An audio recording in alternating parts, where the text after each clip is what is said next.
Man of masses fans కి ఊహించినట్టే confusion మొదలైంది. ఇది ఇప్పుడు కాదు, డ్రాగన్ షురూ అయిన వెంటనే మొదలైన కన్ఫ్యూజన్. ఆల్రెడీ రూమర్లు, నెగిటివ్ ప్రచారాలు చేసే యాంటీ ఫ్యాన్స్ చేసిన పనికి ఎన్టీఆర్ఏ ఒకసారి రంగంలోకి దిగాడు. గాలి వార్తలకు బ్రేక్ వేశాడు. అది కూడా ఒకసారి కాదు, 2 సార్లు. ఇక నిర్మాత కూడా క్లియర్ గా కన్ఫ్యూజన్ ని పక్కన నెట్టాడు. అయినా దేవర సీక్వెల్ ఉంటుందా ఉండదా అన్న డిస్కషనే పోలేదు. విచిత్రం ఏంటంటే కొరటాల శివ ఆల్రెడీ కథ సిద్ధం చేసి మ్యూజిక్ సిట్టింగ్స్ తో బిజీ అయ్యాడు. ఎన్టీఆర్ ఎంత క్లియర్ గా దేవర 2 ఉంటుంది అన్నా అసలు అది ఆగినట్టే అన్న మాట తూటాలా పేలుతోంది. డ్రాగన్ గా బిజీ అయిన ఎన్టీఆర్ వెంటనే 2వ డ్రాగన్ ని మొదలు పెడితే దేవర 2 లేనట్టేనా? షూటింగ్ వాయిదా పడినా అర్థం చేసుకోవచ్చు, కానీ అసలు ప్రాజెక్టే అటకెక్కడం ఏంటి?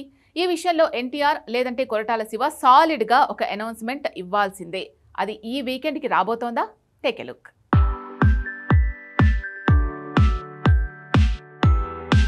దేవర చిన్న సినిమా కాదు. ట్రిబుల్-ఆర్తో పోలిస్తే 1450 కోట్ల వసూళ్లను కంపేర్ చేస్తే 670 కోట్లు ట్రిబుల్-ఆర్ మూవీలో సగమే కావచ్చు.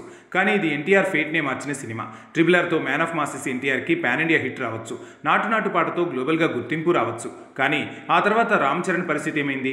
ఆచార్య పోయింది. గేమ్ చేంజర్ ఊహించని డిజాస్టర్గా మారిపోయింది. కానీ మ్యాన్ ఆఫ్ మాసెస్ ఎన్టీఆర్ మాత్రం గట్టెక్కేలా చేసింది దేవర. రాజమౌళితో సినిమా చేసి హిట్ కొట్టిన ఏ హీరో అయినా తర్వాత ఫ్లాప్ బాట పట్టాలనే సెంటిమెంట్ ఉంది.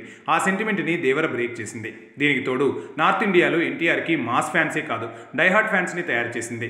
భారీ మాస్ ఫాలోయింగ్కి కారణమైంది. అలాంటి మూవీకి సీక్వెల్ ఆగిపోయిందని, అటకెక్కిందని ఆ మధ్య ప్రచారం జరిగితే అదేం లేదని మ్యాట్ 2 ఈవెంట్లో తేల్చాడు ఎన్టీఆర్. అలా 2 సార్లు తను, ఒకసారి కళ్యాణ్ రామ్ దేవర సీక్వెల్ని అఫీషియల్గా కన్ఫర్మ్ చేశారు. దీంతో కొరటాల శివ కూడా సీక్వెల్కి కథ సిద్ధం చేసుకున్నాడు. కట్ చేస్తే మళ్ళీ దేవర 2 ఇక లేనట్టే అన్న ప్రచారం పెరిగింది. అంతా డ్రాగన్ పూర్తి కాగానే దేవర 2 స్పీడప్ చేస్తారని అనుకుంటున్న టైంలో సీన్లోకి త్రివిక్రమ్ వచ్చాడు. గాడ్ ఆఫ్ వార్ కార్తికేయ మూవీని ప్లాన్ చేశాడు. సంక్రాంతికే ఈ సినిమా సెట్స్ పైకి వెళ్లేలా ఉంది. అందుకు తగ్గ ఫీలర్స్ని త్రివిక్రమ్ టీం వదులుతుంది. కానీ కొరటాల శివ నుంచి సౌండ్ లేదు, అప్డేటు రావట్లేదు, అసలు ఆ కన్ఫ్యూజన్ పోవట్లేదు. దేవర 2 తాలూకు కథ ఎన్టీఆర్కి నచ్చకపోవడంతో మరో కథ సిద్ధం చేయమని గతంలోనే ఎన్టీఆర్ చెప్పాడన్నారు. ఇప్పుడు మరో కథతో వెళితే కూడా మ్యాన్ ఆఫ్ మాసెస్కి నచ్చక త్రివిక్రమ్ ప్రాజెక్ట్ని జనవరిలో పట్టాలెక్కించేలా ఉన్నాడు అంటున్నారు. ఇది నిజమా? అదే నిజమైతే కొరటాల శివ ఎందుకు మ్యూజిక్ సిట్టింగ్స్తో బిజీ అయినట్టు? Already title theme song recording జరిగిపోయిందని తెలుస్తోంది. అందుకే దేవర 2 తాలూకా కన్ఫ్యూజన్ మాత్రం పోలేదు, పోయేలా లేదు. ఈ వీకెండ్ ఏదో ఒకటి తేల్చేందుకు ఫిలిం టీం సిద్ధమైంది. సాలిడ్ అనౌన్స్మెంట్ ఈ వీకెండ్ రీసౌండ్ చేయబోతోంది.